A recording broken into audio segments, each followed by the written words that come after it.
Hello বন্ধুরা, আজ আমি তোমাদের কাছে নতুন একটা রেসিপি নিয়ে এসেছি।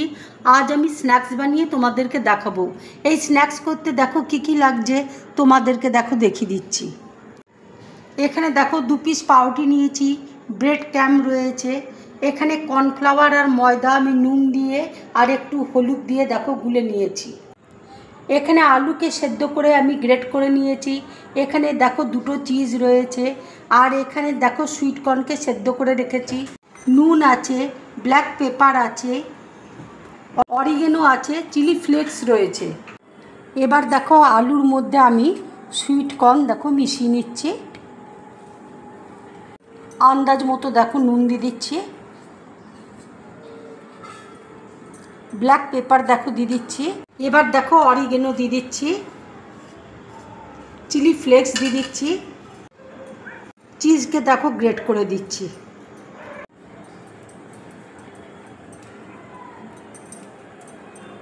এবার সব একসাথে আমি মেখে নিচ্ছি। মাখা হয়ে গেছে। এবার পাউরুটির মধ্যে আমি চিজ গ্রেট করে দিচ্ছি। এবার আলুর স্টাফিংটা আমি দিয়ে দিচ্ছি। আলু স্টাফিংটা দিয়ে দিয়েছি। এবার ছুরি দিয়ে আমি কেটে নিচ্ছি। ছুরি দিয়ে আমি কেটে নিয়েছি। আর আমি ব্যাটারের মধ্যে ডুবিয়ে দিচ্ছি। এবার আমি ব্রেড ক্রামে দিয়ে দিচ্ছি। এবার আমি প্লেটের মধ্যে রেখে দিচ্ছি। আর একটা তোমাদেরকে দেখাচ্ছি।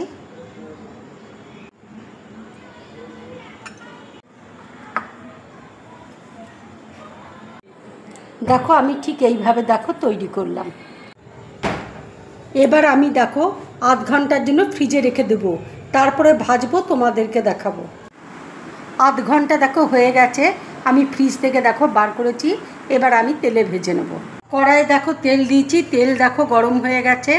এবার আমি এক এক করে তেলের মধ্যে ছেড়ে দিচ্ছি।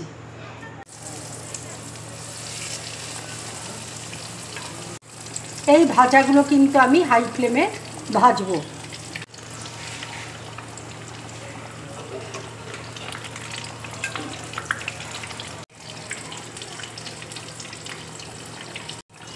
ভাজাটা হয়ে গেছে। এবার আমি প্লেটের মধ্যে তুলে নিচ্ছি।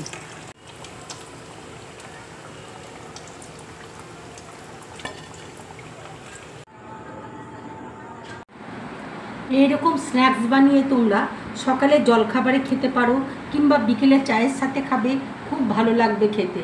যদি আমার এই রেসিপিটা তোমাদের ভালো লাগে তাহলে লাইক করবে, শেয়ার করবে, আর ডিম ব্লগ চ্যানেলটাকে সাবস্ক্রাইব করবে। তোমরা বেশি করে কমেন্টস করবে, তাহলে আমার খুব ভালো লাগবে। নমস্কার।